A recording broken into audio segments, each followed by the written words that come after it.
والصلاة والسلام على سید المرسلین وعلى آلہ وصحبہ اجمعین، اما بعد، قال رسول اللہ صلی اللہ علیہ وسلم: من یرد اللہ بہ خیرا یفقہہ فی الدین، صدق رسولہ النبی الکریم۔ آج قرآن حکیم کا جو ترتیب سے درس چل رہا تھا، اس سے ہٹ کے تھوڑی سی مختصر گفتگو ایک خاص عنوان پر ہوگی، اور وہ عنوان ہمارے جمعۃ المبارک کی 2 نشستوں میں مسلسل بیان ہوا ہے،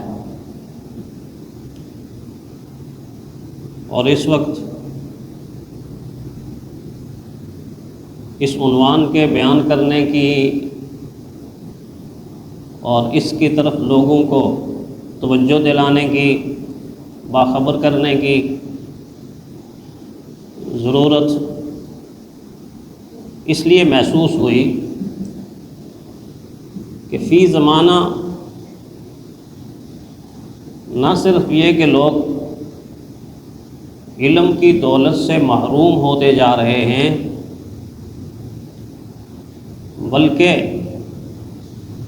اہل علم کی معیت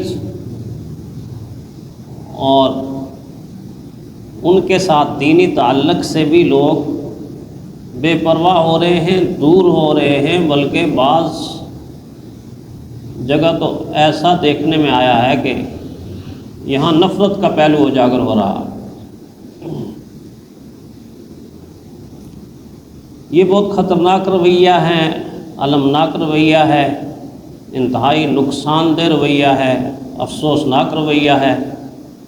دنیا کے اعتبار سے انتہائی نقصان دہ اور آخرت کے اعتبار سے انتہائی حسرت اور ندامت کا سبب بننے والا رویہ ہے۔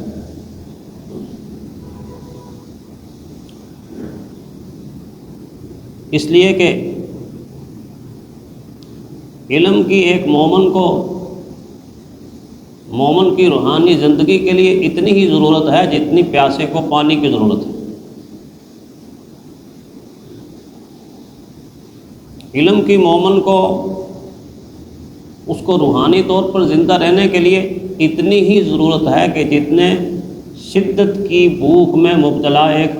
بھوکے انسان کو کھانے کی ضرورت ہے۔ علم کی ایک مومن کو، ایک مسلمان کو، انسان کو روحانی زندگی کے برقرار رکھنے کے لیے اتنی ہی ضرورت ہے کہ جتنی مجھے اور آپ کو اس زندگی کے برقرار رکھنے کے لیے آکسیجن سانس کی ضرورت ہے۔ سادہ سی میں نے 3 مثالیں دی ہیں، آپ غور کریں کہ اگر پیاسے سے پانی چھین لیا جائے یا پانی سے اس کو دور کر دیا جائے، بھوک کے ستائے ہوئے سے کھانا دور کر دیا جائے یا کھانے سے اس کو محروم کر دیا جائے، سانس لینے والے سے آکسیجن ختم کر دی جائے یا اس کی سانس بند کر دی جائے، تو نتیجہ کیا نکلے گا؟ موت کے سوا اور کوئی نتیجہ نہیں، موت کے سوا اور کوئی نتیجہ نہیں۔ یہ امت جو مشرق سے مغرب، جنوب سے شمال تک، جس کو ہم 1.5 ارب یا 1.25 ارب امت کہتے ہیں، یہ امت اس لیے زندہ نظر نہیں آ رہی، اس لیے نظر نہیں آ رہی کہ اس کو علم اور اہل علم سے بیگانہ کر دیا گیا، علم اور اہل علم سے دور کر دیا گیا۔ وہ چشمہ جس سے پانی نکلتا تھا، ابلتا تھا، اچھلتا تھا، صاف ستھرا پانی چاندی کی طرح،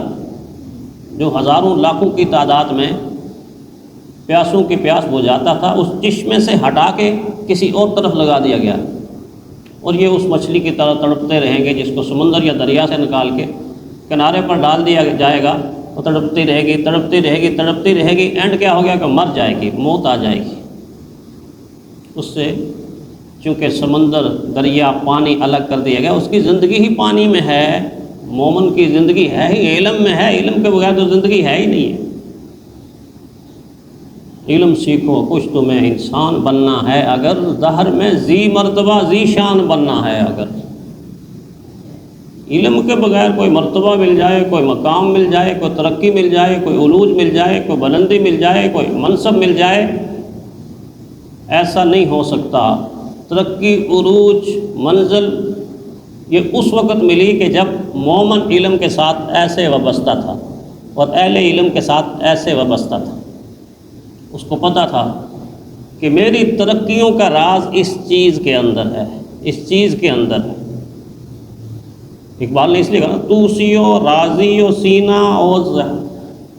توسیو راضی و سینہ او غزالی اور ظہیر۔ یہ بڑے بڑے فقہا کے نام لے رہا ہے، دانشوروں کے نام لے رہا ہے، اپنے دور کی علمی دنیا کے آفتاب و ماہتاب کے نام لے رہا ہے۔ توسی، رازی، غزالی،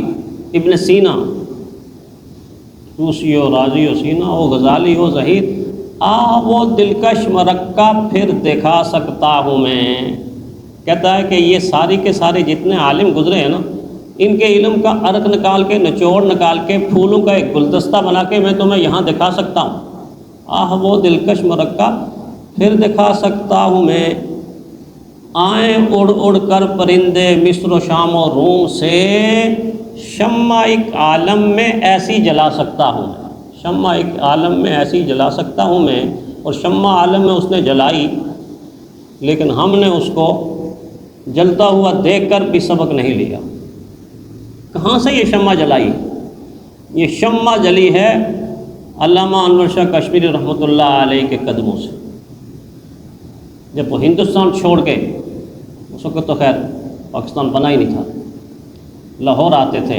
اور اقبال کے ساتھ بیٹھتے تھے، نشستیں ہوتی تھیں، اور ان کا خادم یہ کہتا ہے کہ جب خط و کتابت ہوتی تھی، اس وقت یہ نظام تو موجود نہیں تھا، اب تو بڑا آسان ہو گیا، یوں کیا تو یوں ہو گیا، یوں کیا تو یوں ہو گیا، یہ نظام بھی موجود تھا۔ ان کے خادم یہ کہتے ہیں کہ جب شاہ صاحب خطوط کا جواب دیتے تھے تو سب سے لمبا اور طویل خط جو ہوتا تھا وہ علامہ اقبال کا خط ہوتا تھا، 32 صفحات پر مشتمل خط۔ کیا ہوتا تھا؟ دین سیکھا جاتا تھا، دین پوچھا جاتا تھا، رہنمائی لی جاتی تھی، اور اس رہنمائی کا نتیجہ یہ نکلا کہ آج ہم ان کو شاعر مشرق کہتے ہیں، شاعر مشرق کہتے ہیں۔ جو علماء کے قدموں میں بیٹھ گیا وہ اپنے نصیب کو چمکا گیا، وہ اپنی قسمت کو چمکا گیا۔ اللہ کی رحمت اس شخص پہ ہوئی کہ پہلے استاد ہی عالم ملے۔ قاعدے کے استاد بنیادی طور پر علامہ اقبال کا پڑھیں نا کہ پہلے استاد کون تھے؟ ولی نور محمد غالباً نام ہم، پہلے استاد عالم ملے، پھر ایسا علم انہیں چمکایا چمکایا چمکایا کہ اس علم کی شعاعیں پوری دنیا میں پھیل رہی ہیں۔ ایران والے ہم سے زیادہ ان کو سمجھتے ہیں، علامہ اقبال۔ کبھی یہ دور تھا کہ لوگ اہل علم کا مقام پہچانتے تھے، ان کی قدر کرتے تھے، ان سے محبت کرتے تھے، ان کے پاس بیٹھتے تھے اور ان کے پاس بیٹھ کے علم کے موتی چنتے تھے۔ ہارون الرشید جیسا بادشاہ اس وقت کے فقہ کے امام محمد رحمہ اللہ جو شاگرد ہیں امام ابو حنیفہ کے، عجیب اتفاق ہے کہ ان کا انتقال اور امام کسائی، امام نحو عربی میں فن ہے، علم ہے جو باقاعدہ سکھایا جاتا ہے، تو یہ دونوں امام ایک ہی دن فوت ہوئے، ایک ہی دن انہوں نے انتقال کیا۔ ہارون الرشید اہل علم کا بڑا قدردان تھا، اہل علم کے ساتھ بڑا لگاؤ، والہانہ اس کا لگاؤ تھا، تو اس نے ان دونوں کے انتقال کے اوپر افسردہ ہو کے مجمع میں ایک جملہ کہا جس کو تاریخ نے نوٹ کیا۔ ان کی وفات پر کہا کہ افسوس افسوس، آج ہم نے علم لغت کو بھی اور علم فقہ کو بھی ایک ساتھ زمین کے اندر دفن کر دیا، ایک ساتھ زمین کے اندر دفن کر دیا۔ پتہ تھا ان لوگوں کو کہ کتنی زیادہ اللہ تعالیٰ کی رحمتیں اور برکتیں ان کے ساتھ جڑی ہوئی ہیں، اتنی برکتیں کہ جس کو اللہ کے نبی نے فرمایا کہ اللہ تعالیٰ اور اس کے فرشتے وَأَهْلُ السَّمَاوَاتِ وَالْأَرْضِ حَتَّى النَّمْلَةَ فِي جُحْرِهَا وَحَتَّى الْحُوتَ لَيُصَلُّونَ عَلَى مُعَلِّمِ الْخَيْرِ۔ عجیب جملہ ہے حضور صلی اللہ علیہ وسلم کا۔ لوگو تمہیں معلوم نہیں، تمہیں پتہ نہیں، سنو کہ یہ اہل علم کون ہیں، اللہ کا ان کے ساتھ کیا تعلق ہے۔ فرمایا آسمان والے، زمین والے، حتی النملۃ فی جحرہا، یہاں تک کہ چیونٹی اپنے بل کے اندر، چیونٹیاں اپنے بلوں کے اندر، وحتی الحوت، مچھلی اپنے پانی کے اندر، لیصلون علی معلم الخیر، خیر کے معلم یعنی اہل علم کے لیے دعائیں کرتی ہیں، مسلسل دعائیں کرتی ہیں۔ اس لیے عربی کے اندر یہ بات بتائی جاتی ہے نا، موت العالم موت العالم، کہ ایک عالم کا دنیا سے چلا جانا اللہ کے نزدیک ایسا ہے کہ سارے جہان کی موت طاری ہو گئی ہے، موت طاری ہو گئی ہے۔ اتنا بڑا مرتبہ، اتنا بڑا مقام، کیوں کہ وہ جو چلا گیا، جو اس عالم کے اوپر رحمت برستی تھی، برکت برستی تھی، اللہ کی عنایات ہوتی تھی، اللہ تعالیٰ کی طرف سے برکت کے دروازے کھلتے تھے، اس سے ساری مخلوق مستفید ہوتی تھی،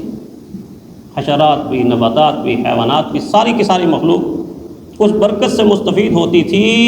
جب وہ دنیا سے اٹھ کر چلا گیا تو اب وہ رحمتیں اور وہ برکتیں نازل نہیں ہوں، اس کے حصے کی رحمتیں اور برکتیں نازل نہیں ہوں۔ تو وہ عظیم لوگ ہیں کہ عالم دراصل جنت کا راہی ہوتا ہے، اہل علم جنت کے راہی ہوتے ہیں، دین کے داعی ہوتے ہیں، شریعت کے سپاہی ہوتے ہیں، حق کے فدائی ہوتے ہیں، اللہ اور اس کے محبوب کے شیدائی ہوتے ہیں۔ وہ حق کی خاطر جان دینے والے دیوانے، پروانے اور مستانے ہوتے ہیں، اور حق اور باطل کے درمیان پیمانے ہوتے ہیں۔ پتہ چلتا ہے یہ حق ہے، یہ باطل ہے، یہ جائز ہے، یہ ناجائز ہے، یہ حلال ہے، یہ حرام ہے، یہ اچھا ہے، یہ برا ہے، یہ ٹھیک ہے، یہ غلط ہے، یہ سچ ہے، یہ جھوٹ ہے۔ یہ ساری کی ساری تقسیم کون کر کے بتاتا ہے؟ عالم بتاتا ہے، پرکھ کے بتاتا ہے، ہاں یہ کھرا ہے، یہ کھوٹا ہے۔ اللہ تعالیٰ نے ان کو جو شان عطا فرمائی ہے، اس شان کو دیکھتے ہوئے دشمن نے یہ سوچا کہ جب تک اہل علم اور اہل ایمان کے دلوں سے ان کی قدر و منزلت نہیں نکلتی، اس وقت تک مسلمان کبھی بھی قرآن اور دین اور اللہ کی رحمت سے دور نہیں ہو سکتے۔ کوشش کی جائے کسی نہ کسی طرح دلوں کے اندر سے کھرچ کر ان کی محبت دلوں سے نکال دی جائے۔ چنانچہ انگریز نے تہذیبی طور پر ان کو پسماندہ کرنے کے لیے وہ لباس جو مسلمانوں کا لباس یا اہل علم کا لباس تھا، اس لباس کو کمتر کرنے کے لیے آپ کے ہوٹلوں کے چوکیدار کو، گارڈ کو وہ لباس بنا دیا۔ دیکھتے نہیں آپ پی سی میں کبھی جائیں، اواری میں جائیں، بڑے ہوٹلوں میں جائیں تو وہاں چوکیدار جو کھڑا ہے اس نے کرتا بھی پہنا ہوا ہے، شلوار بھی پہنی ہوئی ہے، سر کے اوپر دستار بھی پہنی ہوئی ہے۔ آپ کی تمام تر تہذیب کو کمتر کرنے کے لیے گارڈ کو وہ لباس پہنا دیا، اور آفیسر کو بابو بنانے کے لیے، بڑا بنانے کے لیے اپنی ٹائی کو اس کے گلے میں لٹکا دیا تاکہ پتہ چلے کہ مہذب یہ ہے، حالانکہ مہذب وہ ہے۔